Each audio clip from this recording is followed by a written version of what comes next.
In this video, I'll walk you through exactly where Doug Weiss stands at this moment, and why, as long as Jonathan Lamb is around, he has virtually no path to any role at Daystar Television. But before we get into that, let's take a moment to acknowledge what the Daystar family went through on Mother's Day. Make sure you subscribe and stay with me. Every country, every platform, every household, Mother's Day is inescapable today. And yet, there is a family grieving in the middle of all of it. Just sit with that for a second. Losing your mother 3 or 4 days before a global celebration of motherhood. 3 or 4 days, you haven't even had room to breathe through the grief before the entire world is flooded with flowers, tributes, and celebrations of the very thing you just lost. That is a particular kind of pain that language struggles to hold. And from the bottom of my heart, as I've said before, may Joni Lamb's soul rest in perfect peace.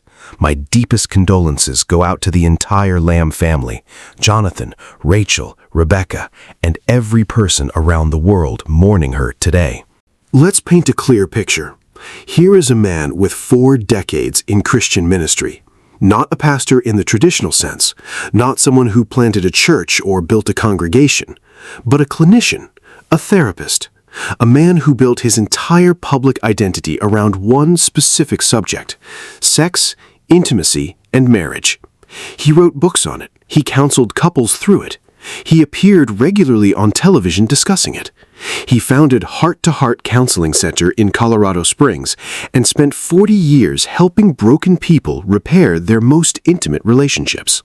If you've watched Julie Royce's video on Joni Lamb's passing, she made a point that stayed with me. That this is a time to mourn and also a time to reflect. So I want to reflect, but not on Joni herself. I want to reflect on the man who was by her side until her final days, Dr. Doug Weiss, her husband, the man who was closest to her through everything. Now that Joni Lamb is gone, you deserve to know exactly where he stands. Doug Weiss married Joni Lamb on June 10, 2023, less than 2 years after Marcus died. Jimmy Evans stood at the front and officiated. Jonathan and Susie Lamb were pushed to the outside for refusing to publicly endorse a marriage their consciences couldn't accept. And Lisa Weiss was silenced, allegedly through a paid non-disclosure agreement that has prevented her from speaking publicly about any of it to this day. Because according to what's on record, and this is something Joni Lamb and Jimmy Evans themselves acknowledged on air, there was no adultery on either side of the Weiss marriage. No infidelity, no abandonment in any documented traditional sense, which means that by the strictest biblical standard, the standard rooted in Marcus Lamb's own Church of God background, there were no biblical grounds for that divorce. None. Yet it happened. Jimmy Evans, after conducting private sessions with Doug Weiss alone and without ever consulting Lisa Weiss, declared the divorce biblically justified. That conclusion opened the door to everything that followed. Within a relatively short window after Marcus's death, Doug Weiss quietly divorced Lisa Weiss. No public statement, no press release, no explanation offered to the audience that had trusted him and built their own marriages on the foundation of his teaching. Just silence and then a divorce. Consider that contrast. This is the same man who had described his wife as the purest heart he had ever encountered. And now, she was gone, divorced, without a single public word to the people who had followed his work for decades. And the question that nobody in that circle has ever answered publicly is why. Here's what's critical to understand about where Doug Weiss stands now that Joni Lamb is gone. His authority, whatever it was entirely relational. It was not structural. It was not institutional.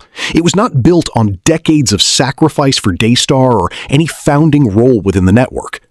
His access to Daystar was entirely dependent on his marriage to Joni Lamb. She was the apex. She was the president. Her name was on the door. And now, she's gone. After marrying Joni, he effectively embedded himself inside the Daystar Television network in a way no outside figure had ever done before. He began appearing regularly on Ministry Now and other Daystar programs. He positioned himself not merely as a husband, but as a ministry partner, a co-leader, a presence at the center of a network he had no founding connection to, one he had not built, had not sacrificed for, and had not bled for. A network that Marcus Lamb had constructed over decades, and that was now, through marriage, accessible to Doug Weiss in ways that defied every reasonable boundary. Jonathan Lamb saw it clearly. That's why he refused to comply at the July 11th meeting. He wasn't simply being asked to accept his mother's new husband. He was being asked to accept a wholesale restructuring of everything his father had built, to smile on camera beside a man who had inserted himself into the heart of a ministry that was never his, to read viewer comments praising a marriage his conscience couldn't endorse. And when he refused, he was removed. Now, let's talk specifically about Doug Weiss's position inside Daystar Television, because this is where his story diverges from Evans and becomes something far more significant.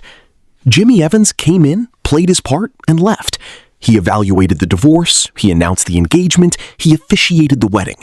He enforced submission at the July 11th meeting, and then he moved on to his end times ministry. He was an outside force, a trusted figure who came in when needed and stepped away when his role was complete. Doug Weiss did not leave. Doug Weiss moved in.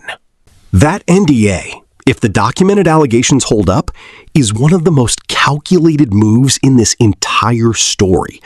The moment Lisa Weiss signed that document, Doug Weiss and Joni Lamb gained the freedom to construct any narrative they chose about the divorce.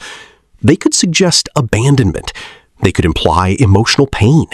They could frame the entire situation in whatever way served their interests. And Lisa, legally bound, could not push back. Which is exactly what happened.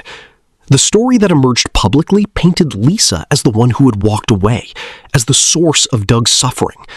The man who had called her the purest heart he'd ever known was now, apparently, someone who had been quietly hurting for years. That narrative has never been publicly challenged by Lisa Weiss.